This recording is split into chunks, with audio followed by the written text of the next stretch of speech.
Èyí ni ètò Iri Owuro níbi tí a ti ń yiri ọ̀rọ̀ Ọlọ́run wò láti lè dàgbàsókè nínú ẹ̀mí àti fún ìtọ́ni bí a ti ń jáde lọ lójoojúmọ́. Ìwé Bíbélì Àjùmọ tí a tẹ̀ jáde láti ọwọ́ àjọ ìwé mímọ́ Scripture Union Nigeria ni à ń lò. Bíbélì kíkà wa ní òwúrọ̀ yìí ni a ó rí nínú ìwé Jòhánù orí 7 ẹsẹ̀ 25 títí dé 26. Ó kà báyìí.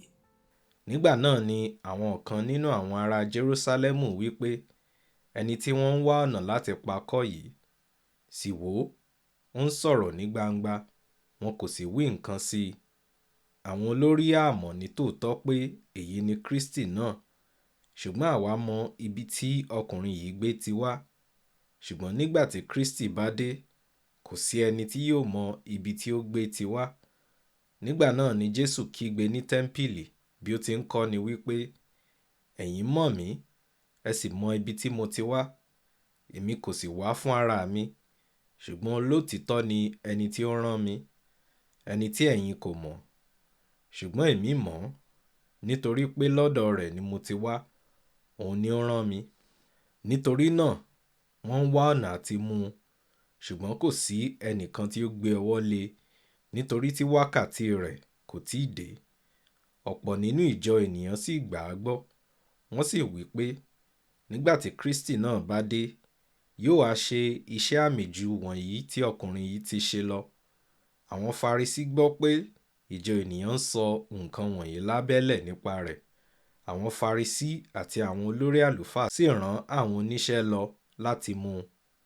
Nítorí náà, Jesu wí fún wọn pé, níwọ̀n ìgbà díẹ̀ ni èmi yóò wà pẹ̀lú yín. Èmi yóò lọ sí ọ̀dọ̀ ẹni tí ó rán mi. Ẹ̀yin yóò wá mi, ẹ̀yin kì yóò sì rí mi, àti ibi tí èmi bá wà, ẹ̀yin kì yóò lè wà.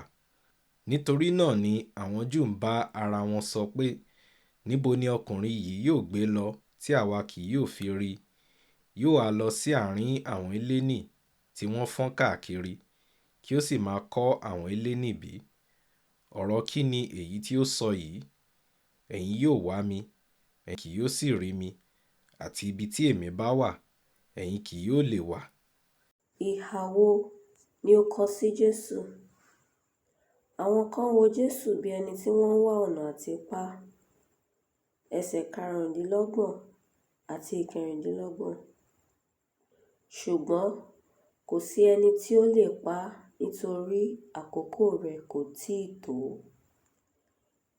Ẹsẹ̀ 25, 26 àti 30. Gbogbo ohun tí àwọn mìíràn mọ̀ nípa rẹ̀ ní ibi tí ó ti wá. Ẹsẹ̀ 27. Èyí tí kò ní ohunkóhun ṣe pẹ̀lú ìgbàlà ọkàn wọn. Ọ̀pọ̀ nínú ìjọ gba Jésù gbọ́, ìgbésẹ̀ tí ó ṣe pàtàkì jùlọ fún olúkúlùkù ọkàn tí kò fẹ́ láti ṣègbé. Ẹsẹ̀ 22. Ṣe àkíyèsí ìhà tí àwọn Farisí àti àwọn olórí àlùfáà kọ sí ní ẹsẹ̀ 22. Bí kò ti sí ẹni tí ó lè mú Jésù kí àkókò rẹ̀ tó dé, bẹ́ẹ̀ ni ààbò Olúwa dájú lórí ẹnikẹ́ni tí ó bá fi ààyè gba Jésù nínú ayé rẹ̀. Yàtọ̀ sí ìgbàlà àti ìtọ́ni, ìbùkún yanturu ni ó wà fún ẹni tí ó fi Jésù ṣe olùṣọ́ àgùntàn rẹ̀. Ìhà wo ni ìwọ náà kọ sí Jésù lónìí?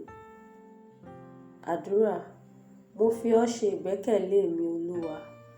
Àgbàtán ni kó gbà mí. Àmín.